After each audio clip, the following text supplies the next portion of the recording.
Hi, my name is Samantha Donovan, and today I will be discussing one of the most important ingredients in today's sweet desserts, such as a brownie, which is going to be the modern day chocolate. So, to begin, approximately 3,000 years ago, the Mayans, the Toltec people, and the Aztec people, they all cultivated the cacao tree, and they prepared a sweet yet bitter beverage from the cacao beans that were surrounded by the sweet pulp in the from the cacao tree. So there are several that will argue that the cacao bean and chocolate, the making of the beverage first started in 1400 BCE because of cacao residue found on pottery that was excavated in Honduras. However, most historians are in agreement that it was 3,000 years ago in the Mesoamerican era. So Spain was the first nation to actually incorporate the chocolatey, sweet yet bitter beverage into their actual cuisine, which is again argued that it could have been from 1502 when Christopher Columbus was on his fourth voyage, and he had brought back cacao beans from said voyage. It is also argued that in 1719, Montezuma II, who was the current Aztec ruler of Mexico in this time period, he had actually served the bitter cacao bean drink to Hernan Cortez, who was a Spanish conquistador at the time.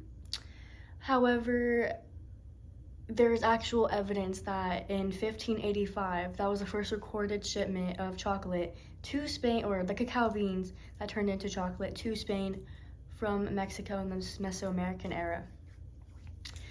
It was chocolate and this cacao bean beverage. It was commonly served as a very hot drink in Spain, and it was not introduced to any other nation for many years.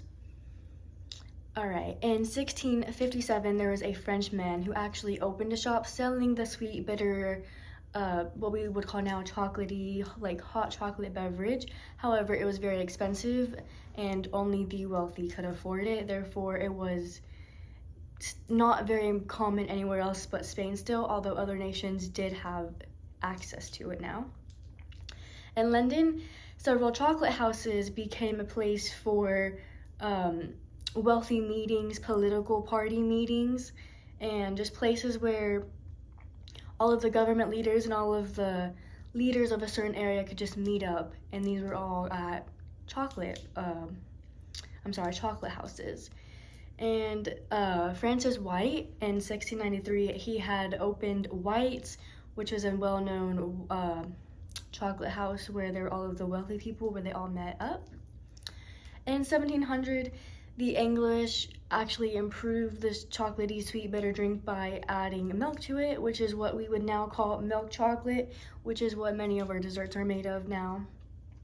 The cost declined finally, and more people were able to purchase the now sweet, more delicious beverage, which it was still a beverage at this time because it was more affordable to everybody, and now it became more common everywhere.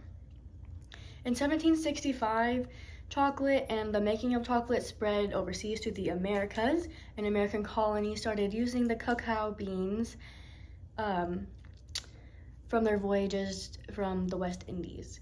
In 1828, C.G. von Hutten, he patented a process for actually pressing the fat and cacao butter from the ground, and he roasted it, and this is what became cocoa powder, which is what we use in several desserts, such as this brownie for making it homemade.